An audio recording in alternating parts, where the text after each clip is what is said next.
So close. The ability to grab the turnovers and especially in key situations, how key was that for you? Well, we didn't play our best. We didn't play our best game. So the fact that we created turnovers, it helped us, you know, in the game. And then as I thought about it, you know, throughout the game, I didn't want to do anything in a play call that, you know, would jeopardize our chance to win the game. I think it's important that, you know, we talk to our players about, hey, listen, we've played well before, and we've done some great things out there on the field, and he didn't win the game. So at the end of the day, it's about winning the game. So I had to contain myself in terms of play calling quite a bit in the game because of the fact that we were in a position where the game was, we had control of the game. And it might not have looked pretty when we were not as aggressive as we like to be, but we had control of the game. And I, like I said, I think that's part of growing for me as a play caller, is to make sure that I don't do things in my egotistical state that jeopardizes where we are as a team. And you know, our guys were able to force some turnovers to get us into that position, and I just didn't at any point want to put us in a bad place. You're around Horace Richardson, all the meetings, all the practices and stuff. What have you noticed about him that's different this year and what he's doing really well? Honestly, I haven't noticed anything, you know, in the way he works. I think he's been healthier in his career, his time here. He's not been a healthy player. He's always left the season. He's always had to end his season because of injury. So he's been able to be healthy throughout the season, and healthy is, I guess I have to put it in perspective, because he's hardly ever able to practice every single day because he's dealing with, you know, different nagging injuries at different times during the week, but he's able to show up, you know, during the game. So that's probably a big difference, is that he's been able to finish. He's been able to get this far in the season, which has been great for us this year. But he's always been a worker, and he's always been a guy who has gone the extra mile in terms of preparing himself.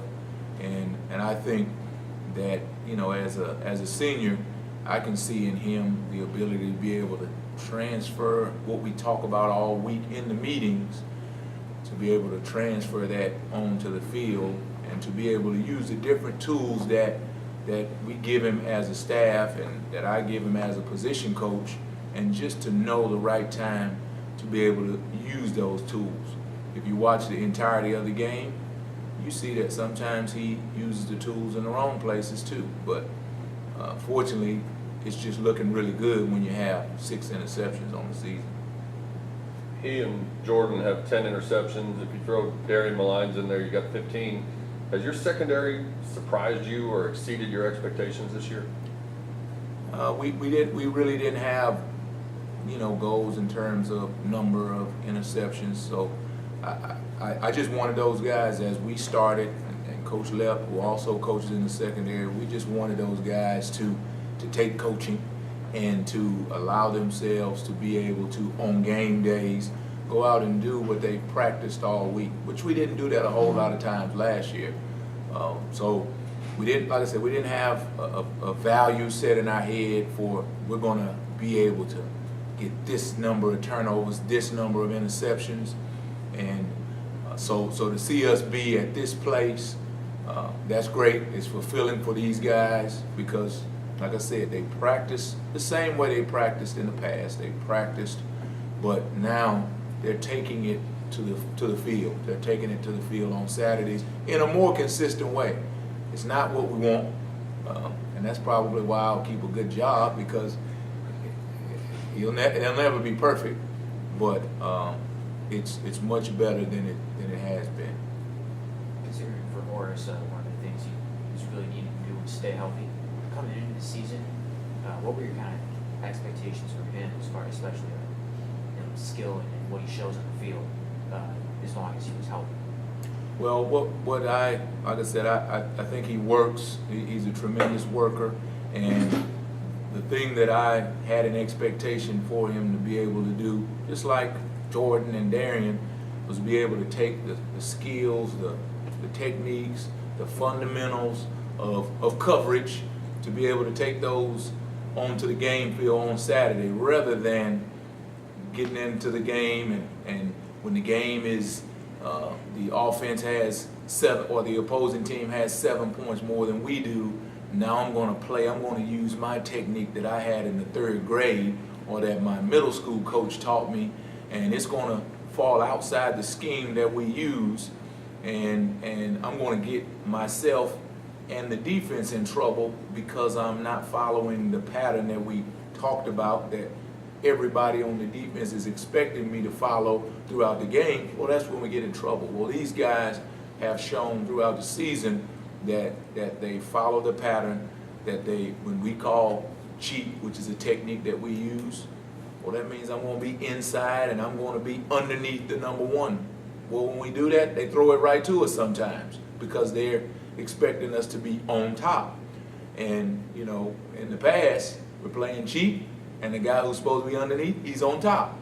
You know, so it's just been really refreshing as a coach to see them do it exactly the way you coach them to do it, and them to be rewarded for that, because they're out on the field, and when you're a player, you always wonder if your coach if he knows what he's talking about, you know.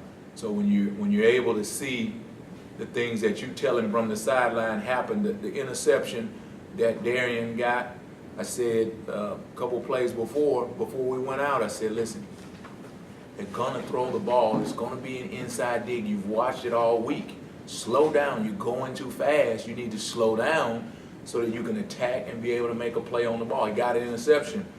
So he owes that one to big Coach Malone, you know, is what I told him.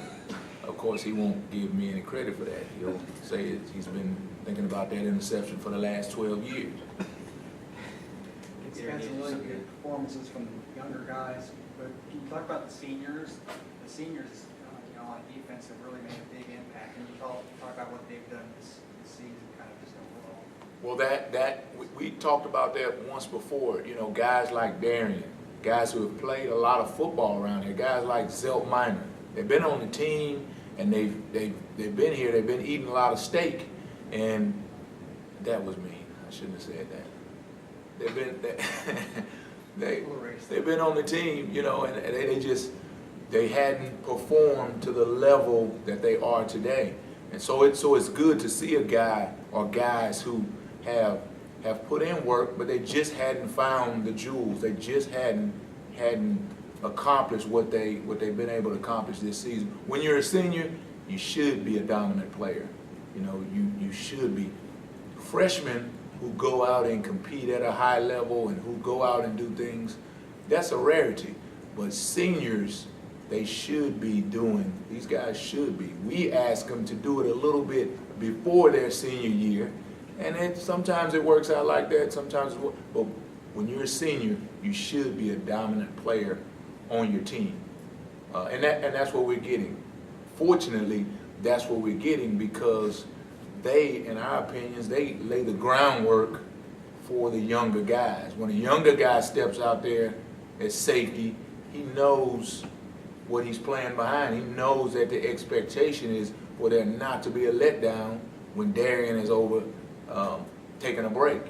So it is rewarding for them, but it's really helpful for us as we move into the future. Anything else? You've faced a lot of mobile quarterbacks this year, TCU, Temple, certainly Houston. Now you get Quentin Flowers on Saturday.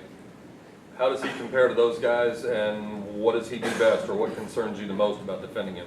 Well, I was hoping that we didn't have to talk about him, that we just could have went through this whole press conference and not talked about him.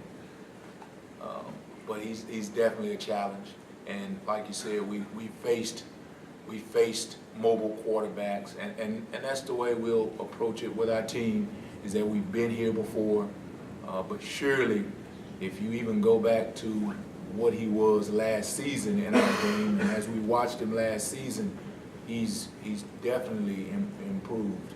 I would say he's one of the most improved quarterbacks in our conference, and he produces yards and wins for his team, and he definitely is a challenge for the defense with his arm and his feet. And they use him in a way, you know, to put you in, from a defensive standpoint, to put you in the most strenuous situations. But we faced that before. And the thing that we'll stress to our guys this week is that tackling in space will be vital. Maintaining position, because, you know, when you watch them, a lot of plays happen when people are out of position. They're just straight up, they're out of position. And when you have athletes with the speed and the ability to get the ball down the field that South Florida has, you're setting yourself up for failure. So our guys will have to be aligned correctly, and when the opportunity presents itself to be able to make a tackle in space, just like we've done in different times this season, we're going to have to be able to put forth our best effort to be able to get these guys down, because time and time again, they make people miss, and they're out the gate. And there'll be a lot of one-on-one, man-to-man situations in space. Well, we talk a lot about our defensive line and those guys being fresh and being able to run and those things. Well, it's when we get into those positions, when there's a one-on-one tackle, that we got to get extra guys to the party, and those defensive linemen will be able to give us a little bit extra when it comes to those times. Prayer will also help.